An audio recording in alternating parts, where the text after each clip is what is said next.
It is a great pleasure to be invited to give this prestigious lecture.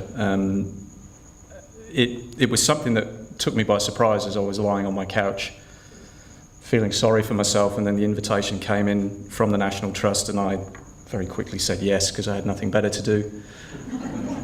And then I looked at it and went, oh my goodness, there are so many people who've given this lecture, and it is such an honour to be here to talk about, as Sue rightly said, something that is at the heart of everything that we do, be it as simple as, do I need to take an umbrella? And unfortunately we failed today, I'm sorry about that. Or as important as managing the most precious resource that we've got, which is the water. So I'm going to try and break this into a couple of different parts of the lecture. The first part will be based on a report that the Bureau, along with the CSIRO, produces every 2 years called The State of the Climate. The 2018 report will come out at the end of this year. And this is a synthesis and an amalgamation of work that's been ongoing in the field, not just here in Australia, but around the world, to try and measure what is happening with the climate right now, what is happening with the weather system, and then work towards finding out the reasons for that, and then also see how we go as we move forward into the future. As I mentioned, this is released every 2 years. There is a lot of talk out there in the scientific community about climate, and most of it, 98% of it, is in agreement. There's no doubt about that. If you spoke to anybody working in the field, they would all agree with the conclusions that are being drawn here, but that doesn't mean that we don't have dissenting voices, and those dissenting voices are listened to. And we do take account of their concerns and of their hypotheses. Like any good scientist, we need to keep an open mind, and that's precisely what happens. And this is what we do with this State of the Climate report, is to give information out to people who wish to investigate further. It draws, as we see, on the best available peer-reviewed information that is out there, and includes observations across the planet, on the land, on the ocean and under the ocean, and indeed from above the atmosphere as well, using satellite imagery, which is increasingly becoming more and more of a feature for the work that we do, and helps us to monitor this system on a 24-hour basis. So the key messages, the previous two reports, we are seeing a trend, and we continue to see that trend. That the planet is warming. We're starting to see that quite clearly. The past 3 years have been among the warmest in Australia's recorded history. We're looking at 2016 being the warmest year on record. And as we see a little bit later, that's closely followed by 2017 and 2015. There's been an increase in fire weather. Fire weather is quite a complex system. It takes into account not just temperatures, but we're also looking at the winds, the relative humidity, and the rainfall. So we have to take in a number of factors when we're looking at this.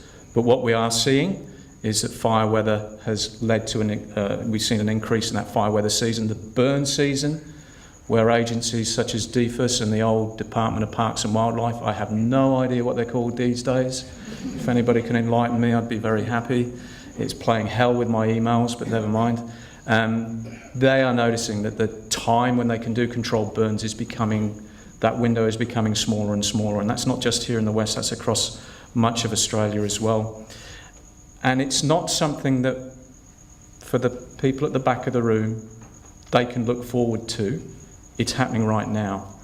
So climate change is not happening in the future, it's happening now, and we're experiencing it, and many industries are taking notice of it. If you saw the Four Corners report just recently, you would see that the industry, the insurance industry, is taking a great deal of notice of this, because it's becoming harder and harder to insure houses on floodplains, because they've recognised that there is a trend towards greater flooding. Carbon dioxide levels are steadily increasing, and they have been since the industrial age, and we can explain how we know that a little bit later. The current levels based on ice cores and what we call proxy measurements, which are looking at tree rings, the ice cores, and even going back and looking into things like stalactites in cave systems.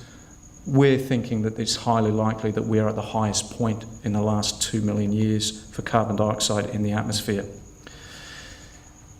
Let's just take a rewind here and understand that carbon dioxide is really important. Carbon dioxide as a gas is really important for life on this planet. Without carbon dioxide, we would not have life on this planet, because the carbon dioxide moderates the temperature across the globe. You have the incoming solar radiation. It's very hot. It's a short wavelength. It passes straight through the atmosphere. Nothing absorbs it.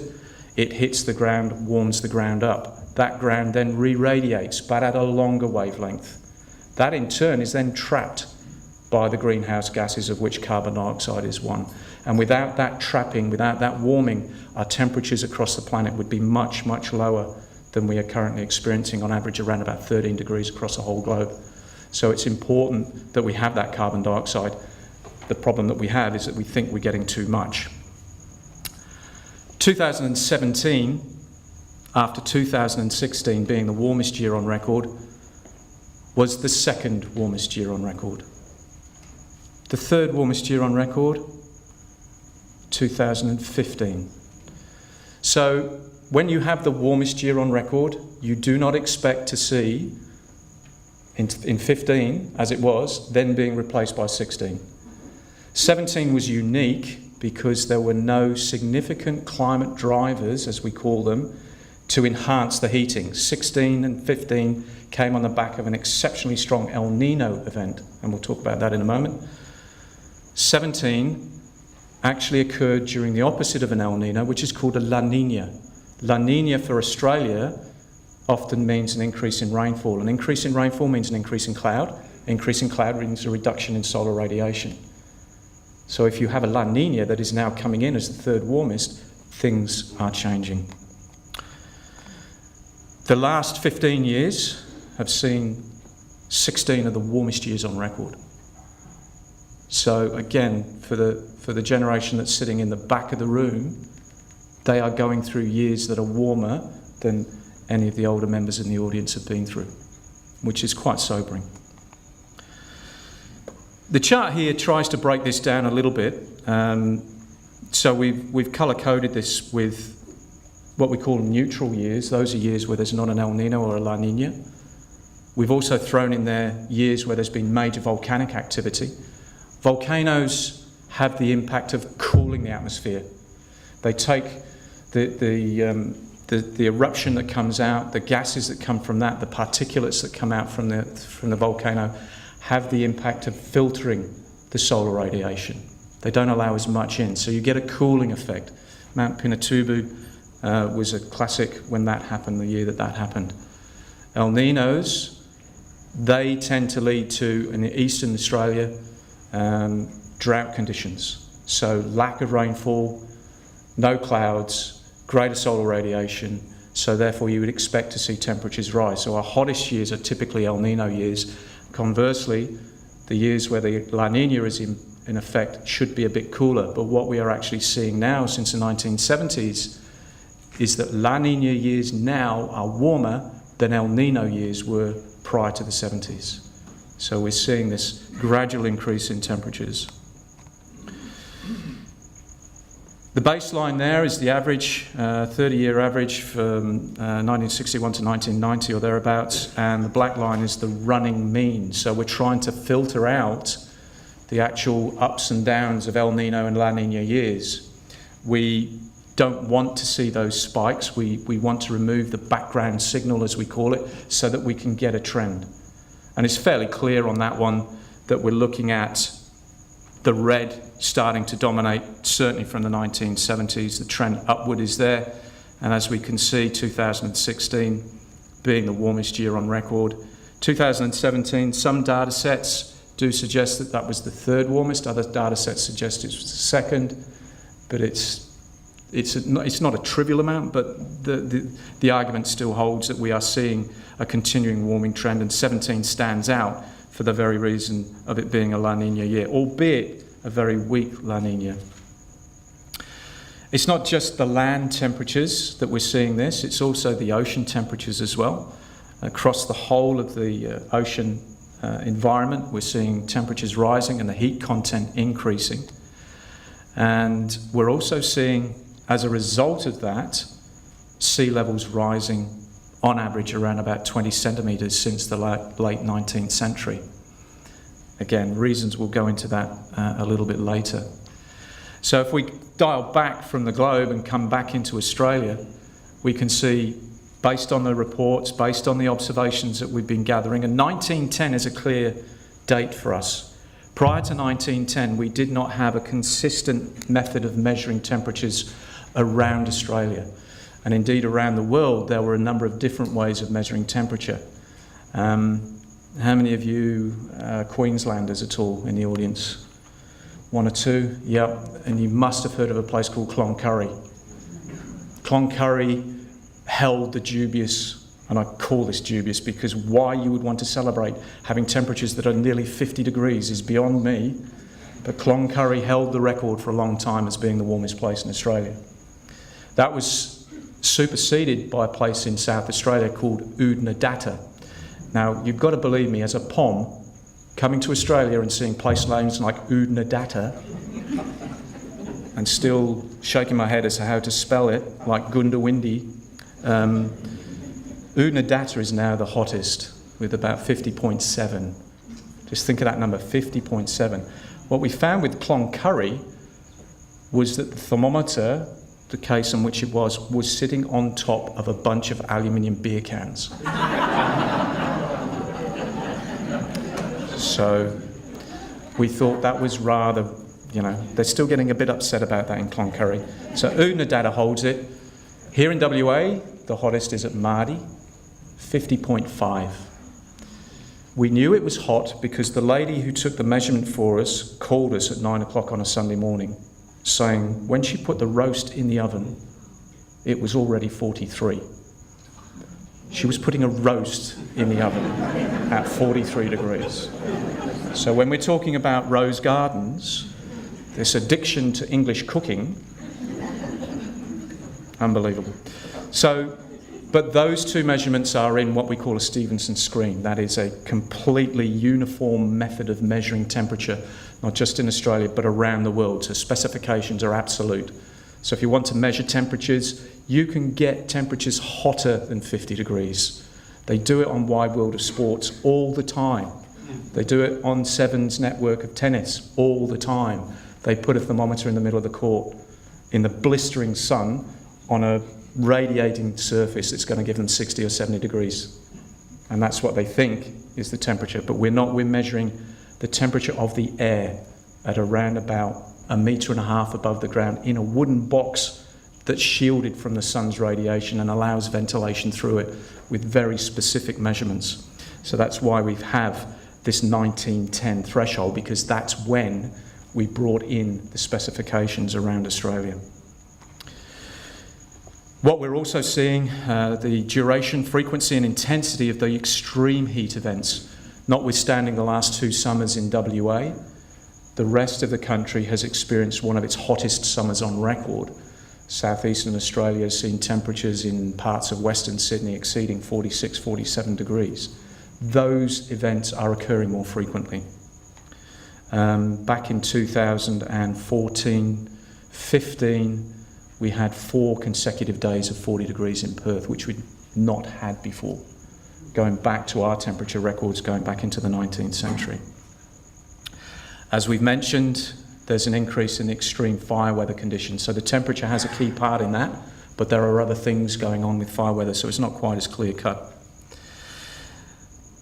Lots of words. I think pictures are always better. There's precious little on that chart that shows you temperatures being below average. In fact, right across the continent, we're seeing temperatures have increased since the 1910s.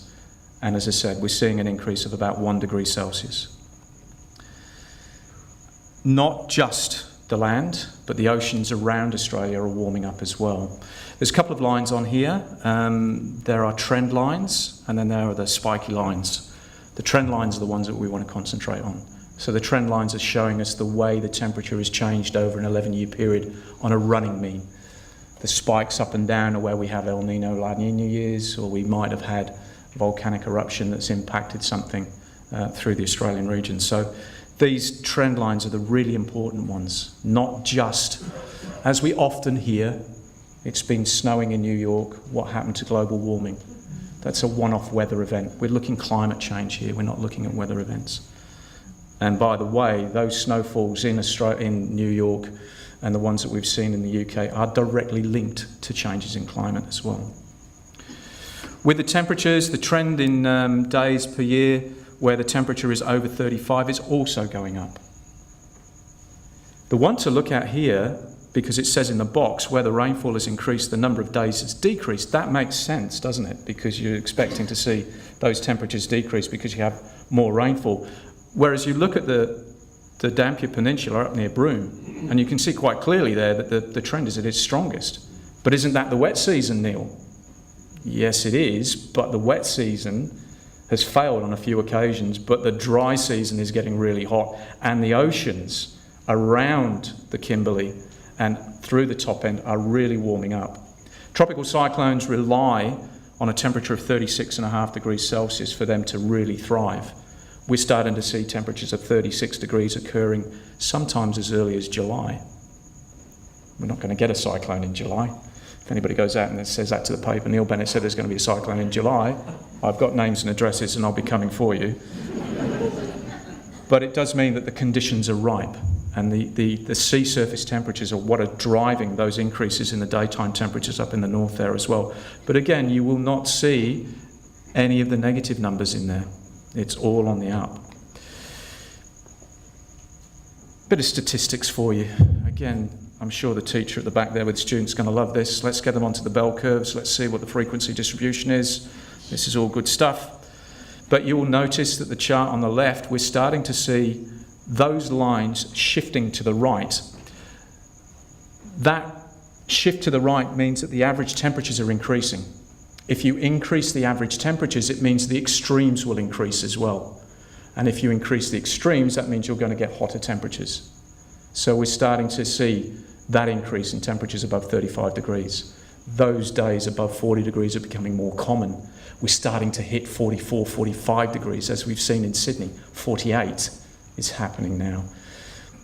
Heat waves are an unfortunate fact of life in Australia. It's been called the silent killer. And the bushfires in 2009-10 through Melbourne, disastrous as they were and killed so many people in such tragic circumstances, we actually saw more people dying from the heat wave leading up to that, where temperatures nudged 49 degrees. So the heat waves are becoming more intense. But then if you look on the right-hand side, and the blue ones, these are the minimum temperatures, and that shift to the right is nowhere near as marked, but it is there. So we're starting to see warmer nights as well. This is a problem for the fruit growing industry. Cherries, they rely on cold temperatures for the fruit to set. So if you're getting cooler temperatures occurring less frequently, similarly with one of my great passions, wine. A few people agreeing, good. That relies on cooler climates, so you're going to have to find different grape varieties to be able to survive in warmer conditions. Extreme days, this is when we're moving up towards that 99th percentile of the frequency distribution. They're increasing as well, as is clearly seen on the chart there. And that does lead to some health problems, especially for the elderly, the infirm, the young, and the sick. So, as we said, heat waves are a significant concern going forwards. When it comes to fire weather, the bigger the dot, the worse the conditions, essentially. You'll notice, if you've got really good eyes, so I'm expecting the guys at the back to pick up the tiny little blue dot that is Brisbane. Oh yeah, we see that one. So this is a tricky one because it brings in, as we said, not just the heat, but also the relative humidity, the rainfall and also the wind speeds as well. So you can have a really, really hot day. We had a very hot day yesterday, 38.5 degrees. Hottest day of summer that we've had all year. We hadn't had a hot day above 38 degrees through December, January and February, which is our summer. But if you go to the Noongar calendar of Bunuroo, which we're in right now, it makes perfect sense. 38.5 in Bunuroo. It's the hottest day of the hottest part of the year, February and March. So, but there was very little wind. Whereas on Sunday, Saturday night, I don't know about you, but I feared for my trees and God knows what that was out there, because those winds were nudging 90, 95 kilometres an hour, but it was overnight. So temperatures weren't there, but we still found problems in Bunbury with a very strong wind. So fire weather is a tricky one, but the temperatures have got a real key in here. So when we get hot days and we've got reasonable winds, then we've got problems. So the number of fire weather days are increasing. Here's the killer. Okay, this is what we're all here for. So we've danced around it a little bit. I don't think there's any surprise in that chart. For people who have any interest in rainfall, who work on the land, are farmers or have a connection to the land, the rainfall in the southwest of WA is decreasing and has been since the 1970s. It's also now decreasing in southeastern Australia, and that is having some significant impacts on their water storage, their water management as well. In the late 90s, the Indian Ocean Climate Initiative was set up with the Water Corp and also the West Australian Government to tackle this problem. And as we've seen with the wonderful work that's been done by the Water Corporation, we are not in the position that South Africa is right now. They have the same problem that we do. We've just managed to get ahead of the game a little bit. And it's not just the Water Corp. I've had the great fortune to go to many a field day at Darren and talk to farmers out there. The farming techniques now that farmers are employing, they're able to get crops off with much less rainfall than they did, that their fathers did 20, 30 years ago. They're using techniques such as dry tilling. They're trying to capture every last drop of water from the system and make it work for them, because they've recognised that the rainfall is decreasing. We will go into reasons for that a little in the moment, but we've seen a 19% decrease since 1970 in the southwest of WA. It has been called the canary in the cage for very good reasons. We are at the forefront of climate change. We're experiencing hot temperatures, we're experiencing a drying climate. In the southeast, the April to October growing season, we've seen a fall of around 11% since the mid-90s. So they're catching up with us, but they've started a little bit later. Conversely, we've seen an increase in rainfall across parts of northern Australia, and that's been happening since the 1970s. So when we look at that decrease for the southwest, this is a chart that I've used on many, many talks, and I'd like you to look at the black line around about 1970. There is a significant drop-off at that point. There was almost a recovery in the 2000s, but then, as the farmers used to say to me when I first came, it's a cycle, Neil. It will come back. 2000, yeah. Then 2002 hit. Then 2006 hit. And then 2010 hit. We've had a slight recovery, and everybody says what wonderful winters we've had, but look at the far right-hand side and tell me what colour you're seeing, red or blue. There's no blue there. It's still red. It's still below average. So we are still seeing a drop in the rainfall, even with 2 good rainfall years, which are supposedly great, but they are below the long-term average. So this rainfall decrease is continuing. But then we look to the north and we look through our monsoon season, which is typically October through to April. We're starting to see significant increases in rainfall. This is a tricky one to tie in. The physics tells you that as the atmosphere warms, it can hold more water vapour. So you should be able to release that water vapour in greater quantities as rainfall. But you need the weather system to do that. So it's no good you having a 45-degree day and the humidity is 12%. It is not going to rain. You're not going to get anything out of it. But if you have a 40-degree day and you have a high relative humidity and you have a weather system that comes in that makes the air rise, cool, condense and produce rainfall, and it is a slow-moving system, you could get very heavy rainfall. And we're starting to see these very heavy rainfall events occurring in the last 10, 15 years. The Queensland experience of 2010, where there was a very, very strong La Nina, and we saw incredible floods through eastern Australia, Queensland in particular. We've had incredible floods in the Pilbara, the Gascoyne and the Kimberley over the last 2 years, even though the tropical cyclone season hasn't been all that strong. So I thought I'd put this one up. This is the average for Broome. Notice the distribution of the rainfall and the months that it occurs. It's all geared towards that wet season. They don't get the rainfall in the dry part of the year. Very, very little rainfall. If you want a good holiday, June, July, August in Broome, I've got a little retainer. I was told to plug that one, so it's beautiful. But you go up there in the wet, you're going to get wet conditions. However, this year, 3 of the wettest days Broome has recorded since we started taking rainfall from the post office and from the airport. 2 of them occurred this year.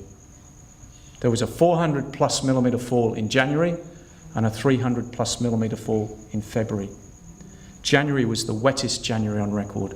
February was the wettest February on record. We now already in March have the wettest year on record.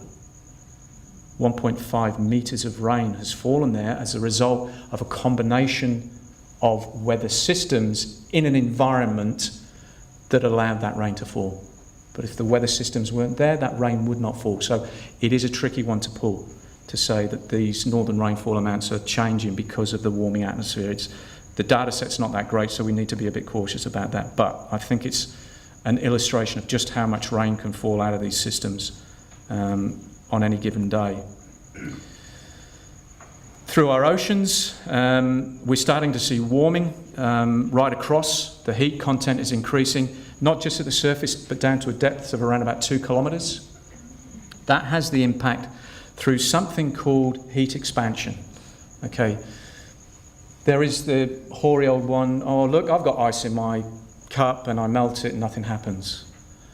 Well, no, it won't. But if you put ice in the cup and then you melt it, then something's going to happen. But if you heat the water, then that water will expand. And this is where the sea level rises are coming from. It's the thermal expansion of the water on top of melting water coming into the system from the ice caps. We have a really nasty feedback mechanism in the Arctic now where if you start to melt the ice, that ice cover being white reduces the albedo effect through the polar ice cap. That albedo effect tends to radiate back out. It lets the sunlight bounce out. If you remove that and you put a darker surface in there, that darker surface absorbs the heat. That feeds the feedback. And then the ice starts to break up. Once the ice starts to break up, the ocean currents can start to move. They break up the ice even more, and we are seeing the Arctic sea pack at the moment being at its lowest level on record. We are seeing something similar but different in the Antarctic. In parts of the Antarctic, sea level ice levels are falling. Other parts, they're increasing. It's a very, very tricky, complex system down in the South Pole. We've also seen, and this is, I suppose you could call it the twin brother of warming, rises in acidity in the ocean system because it's taking up so much carbon dioxide. It's changing the pH level, and that's having an impact on shellfish. It's cheery, this, isn't it? So again, we're looking at the heat change that's going on, and we can see clearly, especially to the north and to the west, that there is a large increase in the heat content of the ocean. So these measurements are taken with satellites. They're also taken with an amazing piece of kit called an Argo float. This is around about 2 metres high and is about the width of a human. It is deployed by ship or by aircraft, automatically dropped into the ocean. performs a number of diagnostic checks, then sends a signal back up to a satellite to say everything is working. Ground station then responds and says, good to go. It sinks to a depth of around 2 to 3 kilometres, taking measurements all the time as it does so of salinity and temperature, moves around with the currents, collecting all that data at depth for about 10 to 15 days, refloats automatically to the surface, does a data dump to the satellite, relays that to the ground station, pumped into supercomputers. The system repeats itself over a period of about 4 to 5 years. There's about 3,000 of them floating around. Worldwide, Australia, US, Japan, Europeans, we're all involved in this. It's a truly collaborative effort to try and measure what's going on at the moment. The chart here showing that increase. Okay, the lines, the blue on the either side of it, that's where there's an error in the data. That's where we've got uncertainty about the data. But you can see as we're getting further into the timeline, instruments are getting better. So those errors are being narrowed, but there's no denying the trend there. There will be blips. There is a natural climate variability going on. Nobody is denying that. We have that background climate change going on, but we're superimposing on top of that with this climate change from the carbon dioxide. Sea levels are going up. From the tide data that we had, from fixed tide stations and from altimeters on satellite instruments as well. So right across the whole range of instrumentation, we're seeing all of these things coming together. Sea level rises, the impact on those. When we have winter storms coming through, which Sue really likes, by the way, she likes those because they bring rain. DFAS hate them because they bring work. They've got to clear things up. But there is a thing called a storm surge. If your sea level is high, that storm surge is going to be higher. It's going to go further inland. It's going to impact suburbs a little further inland than it would have done before the seas started to rise. So this is where the insurance companies are coming into play now. And they're looking at maps like this, and they're looking at projections and saying 20, 30, 40, 50 metres in from the ocean now, where it used to be fine, the sea never got there, and now we're thinking it will. Okay, so this is why premiums are going up. CO2 levels have been steadily increasing. We're now at 400 million parts per million. Doesn't sound much, but think how much it takes to get you drunk, for example. It's a tiny little amount of alcohol required to get you drunk. So when people say, oh, it's only 400 parts per million, it doesn't seem much, but it has a significant impact. As we said in the beginning, likely to be the highest in the past 2 million years. The overwhelming evidence is saying that it's human activity that is causing this, and it's through the burning of fossil fuels. This chart is from Cape Grim, which is the monitoring station in Tasmania. I don't know if you can see it, but there is a little fluctuation on that chart as it's going up. Can you see the little up and down?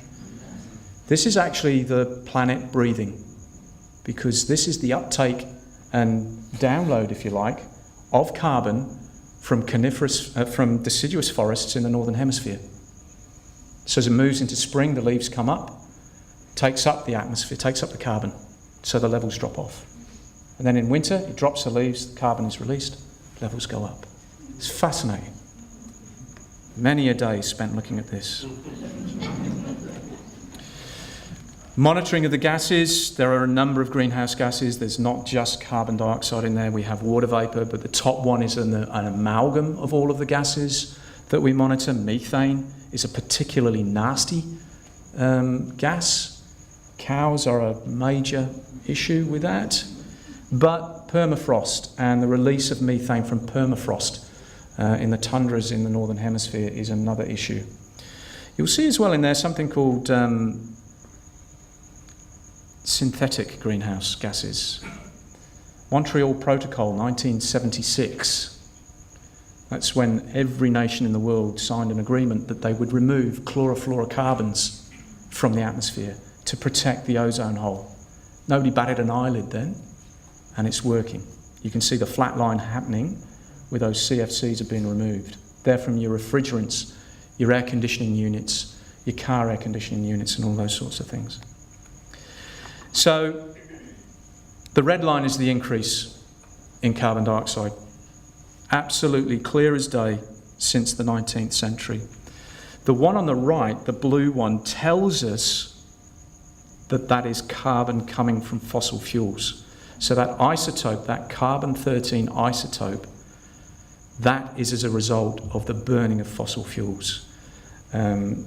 Taking up, it's the difference between the natural carbon, the 12, and the fossil fuel carbon, the 13.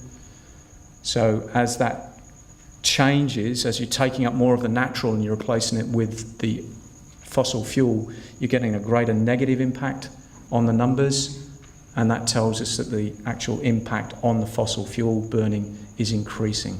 It's a bit counterintuitive, but it's certainly the way that we measure it. We're actually able to measure the different isotopes of carbon. So they've got a footprint, a signature. When you burn forests, it releases a different isotope of carbon to when you're just doing other natural stuff.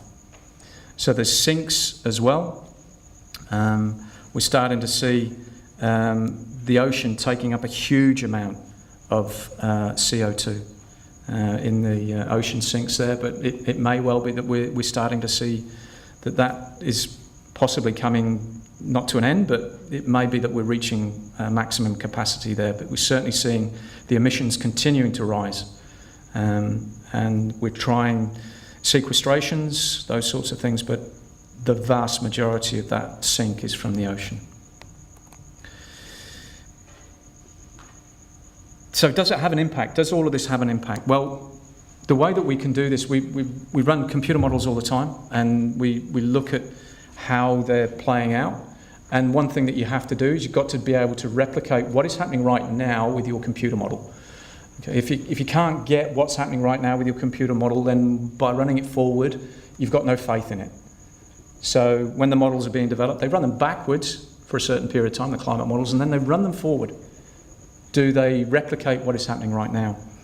So the very, very hot temperatures that we saw during the late spring of 2014 in the eastern states, they ran this with two sets of parameters. One was a carbon atmosphere that we have right now, and that's the one in the middle.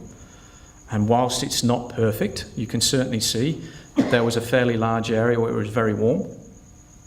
The one on the right was the one that was using 1960 levels of carbon dioxide from fossil fuel burning. Yes, there's warming there, but it's nowhere near on the scale. So the one in the middle is a much closer representation, which again is a sort of vindication of everything that we're talking about here. So that sets the scene, I suppose, for what we've been talking about in terms of the climate and what's happening right now. But what I thought we'd have a little bit of a go at is to see why we get the weather that we get. Very complex diagram there. So what we have to go is right back to fundamentals now and say, why do we get weather? Weather is simply the reorganisation of heat from point A to point B. Point A being the equator, point B being the pole.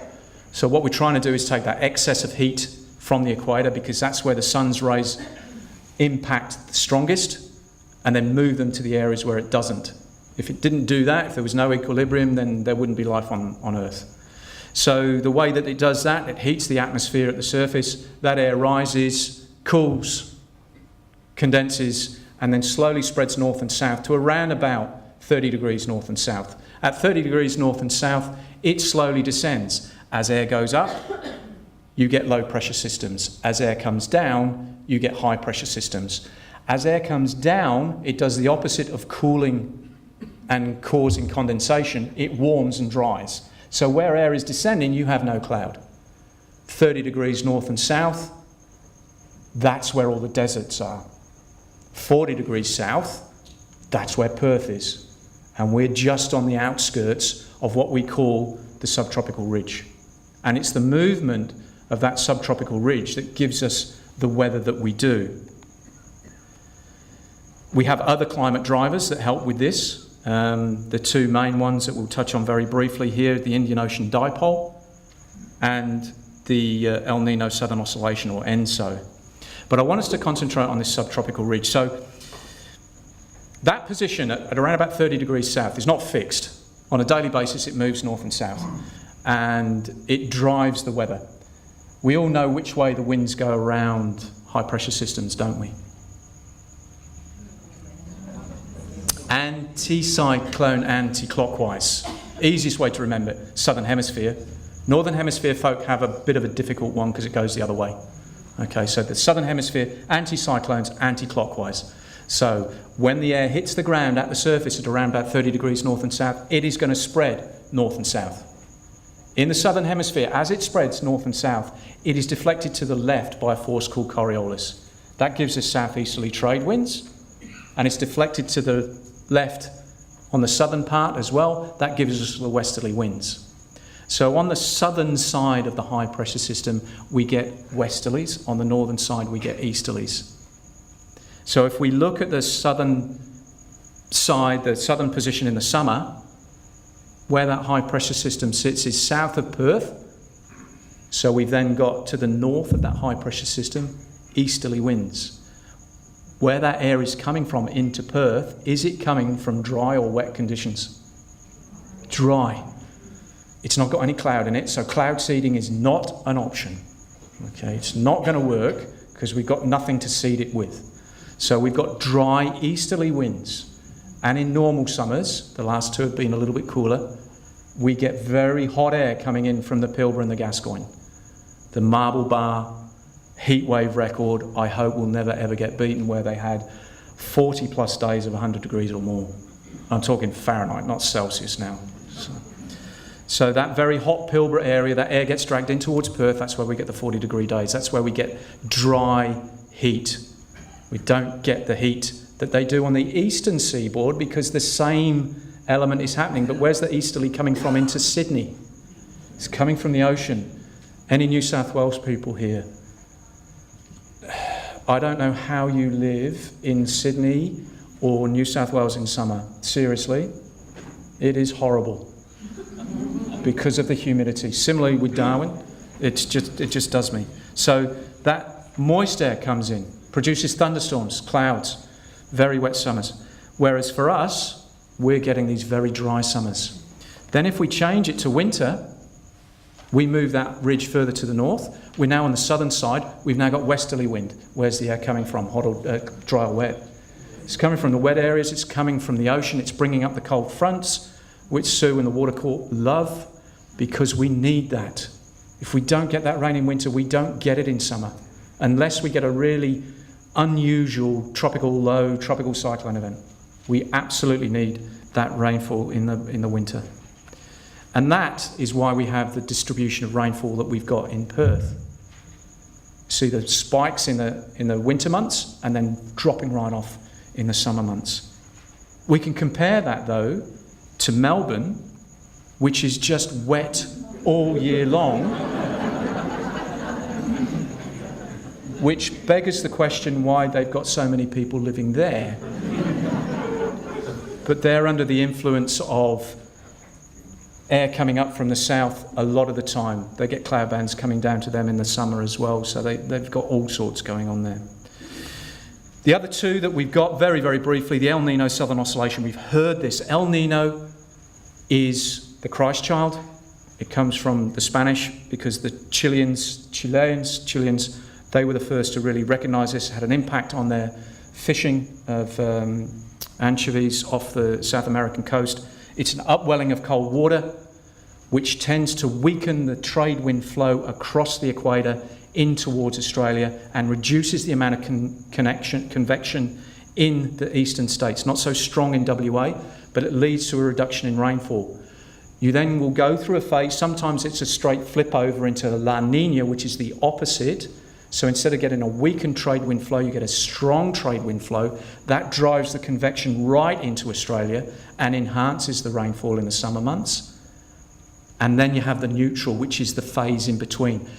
How they flip and flop, it's really complex. Sometimes we move from an El Nino to a La Nina quite quickly. Other times we will go to a neutral, then back to an El Nino. And sometimes the El Nino is weak, sometimes it's strong. They're all different. So the El Nino is not quite as strong for us, but it does have an impact on temperatures, we think. So it tends to lead to warmer temperatures rather than having an impact on the rainfall. And then the final one, before we wrap up, is the Indian Ocean Dipole. And this one is getting a lot of attention now because it's starting to have an impact, in southeastern Australia. So instead of looking at the temperature differences in the Pacific Ocean, we're now looking at the temperature differences in the Indian Ocean. So a positive Indian Ocean dipole means less rainfall, and a negative Indian Ocean dipole drives rainfall into us in our critical winter months. What we don't want is a combination, and we've had these, of a positive dipole and an El Nino. And then if you to throw another one in there, which is called a southern annular mode, if you threw a positive one in that, then we are relying on no rainfall. But they come in phases. They don't all come together. So the final slide, just to wrap everything up, what are we going to see in the future? We think, based on everything that we've got, all the evidence to date, is that the temperatures will continue to rise. That in turn will lead to a rise in sea levels. Oceans will continue to warm, and that will continue with the acidification. As those temperatures increase, we're going to see more hot days and fewer cold days. The tricky one for us with the tropical cyclones in our north, we don't have a very long data set, but we think they're going to decrease in number. But those that do form will be more intense. Extreme rainfall events, we think, are likely to become more intense. Harsher weather for fires are projected for southern and eastern Australia. And then rather depressingly, decreases in winter and spring rainfall for southern continental Australia are expected to continue, with an increase in droughts. On that cheery note, I'd like to thank you very much indeed. Thank you.